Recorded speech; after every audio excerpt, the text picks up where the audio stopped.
Hello everyone, it's me, Shay Morena. Kung bago ka pa lang sa aking channel, please subscribe, click the notification bell para sa ganun lagi kang update sa ina-upload kong video. For today's video ay sasabihin ko sa inyo kung ano mga possible question or answer ng employer interview.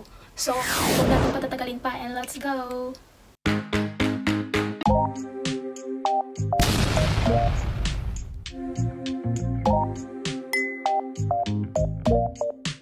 Disclaimer lang ang video na ito guys, ito hindi ako agent or recruiter ng agency or broker ng agency. Ito ay naging karanasan ko lamang nung ako'y nag-a-apply pa lamang at saka nagtanong-tanong din ako sa mga previous na nag-work na dito sa Hongkong.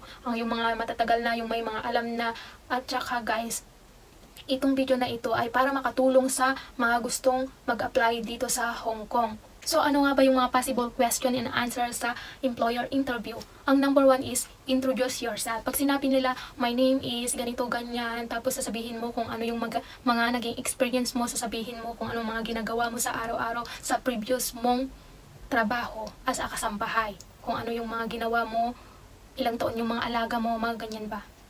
Ang number 2 naman is, why do you want to work in Hong Kong? So, ang sasabihin mo naman is, it because higher salary than in the Philippines so that I can give better financial support in my family and I can build my own house kung wala ka pang bahay at lupa dyan sa Pilipinas. Dito sa number 2 guys is tinanong din ako kung bakit nga daw dito ako nag-apply sa Hong Kong, and then sabi ko naman is higher salary, tsaka sinabi ko sa kanila may pangarap ako na magkaroon ng sariling bahay at tsaka masuportahan yung pamilya ko. Kasi noon guys, bago ako nag-apply dito, na-hire na rin ako ng GIS. Kaso nga lang nag-ayaw ako. Kasi nga sabi ng amo ko is nasa isla daw sila nakatira. Sabi ko kailangan kong sumamba ng Sunday. Kasi mayroon din day off dun guys. At saka malaki yung sahod, nasa 70 to 75. Kaso nga lang nag-ayaw ako kasi nga hindi nga ako makasamba doon. Then dito nga ako nakag-apply sa Hong Kong, and then luckily binigyan ako ng mababait na amo na katulad nila. Sana ganun din kayo guys, makahanap din kayo ng mababait na amo. Marami namang mababait na amo, swertihan lang po dito oh. Ang number 3 is, if ever I hired you, how long you work in my family? So ang answer mo naman is, I can finish my contract and I will renew again.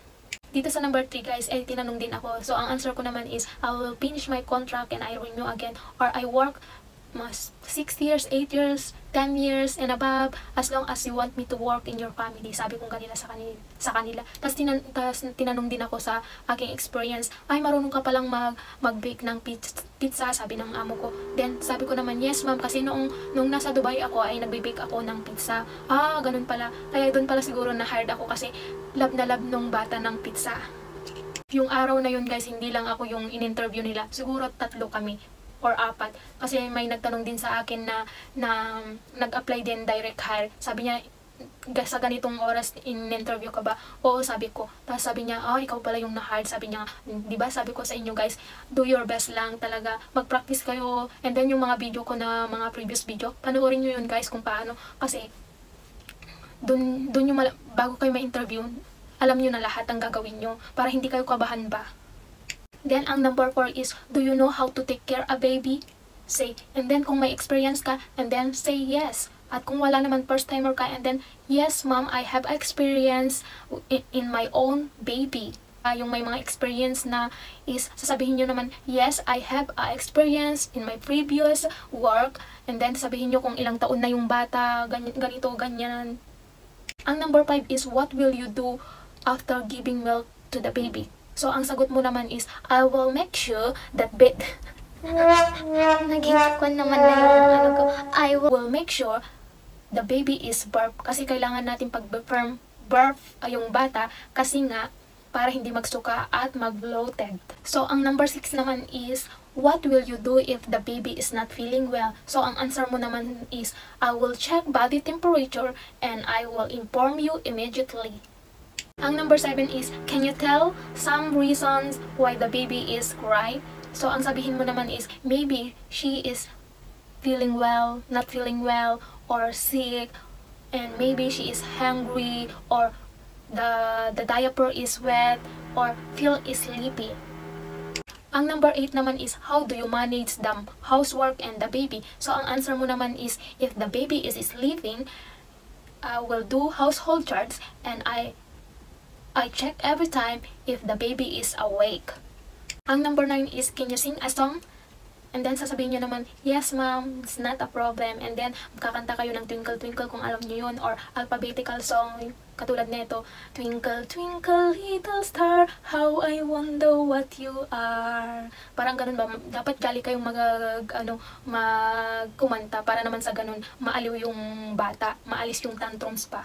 Tapos yung magiging amo mo, ay masayahin pala itong iha-hide ko, ganun niya. Kasi hindi naman iisa yung i-interviewin niya. Marami kayo guys, kaya ibigay nyo yung best nyo. So, ang number 10 is, what will you do to make sure that the baby is healthy under your care? Sasabihin mo naman is, I will give them nutritious food and avoid them to junk foods. Ang number 11 is, are you willing to wash a car? And then, you say yes kung may experience ka. Pero kung wala ka pang experience, ay sabihin mong, yes ma'am, I don't have any experience, but I'm willing to learn. Ang number 12 is, what will you do if you feel homesick? So, ano nga ba ang dapat mong i-answer sa ganitong question na naman? So, ang dapat mong i-answer is, I will focus to my attention to my work and responsibility, and I talk my family if I'm not busy. Ang number 13 is, if it's okay for you, if you have a pet, dog, or a cat, every morning you can bring the dog outside for a walk. And then sabihin mo naman, yes ma'am, it's not a problem. It is advantage to have a dog for having me exercise every morning. Sabihin yung ganyan guys. Ang number 14 is, it is okay to you to share a room with the kids. And then sabihin mo, yes, kasi wag kang mag-inarte guys kung gusto mo talagang magtrabaho dito sa Hong Kong. And then, kasi dito guys, maliit lang yung bahay. Minsan 2 yung kwarto, minsan 3 or 4. Siguro 4 yung pinakamalaking kwarto na dito guys. Maliit lang po yung bahay dito. Hindi po kagaya sa atin na maluwang ang bahay kahit na saan ka pa maghila-hilata dyan. Dito hindi guys, maliit lang yung bahay. Ang number 15 is, if your holiday is not a Sunday, it is okay. Then sabihin mo naman, yes. Kasi mayroon naman Saturday. Marami din nagde-day off ng Saturday guys. Kaya, kahit na Saturday ka, okay lang yun. Then sabihin mo na basta may trabaho ako, ganon. Ang number 16 is, ito yung pinakahuli guys. Dapat wag nyong gagawin ito guys na mag-demand kayo sa inyong mga employer or mga nag-i-interview sa inyo na tatanungin kayo, how much your salary I give it to you.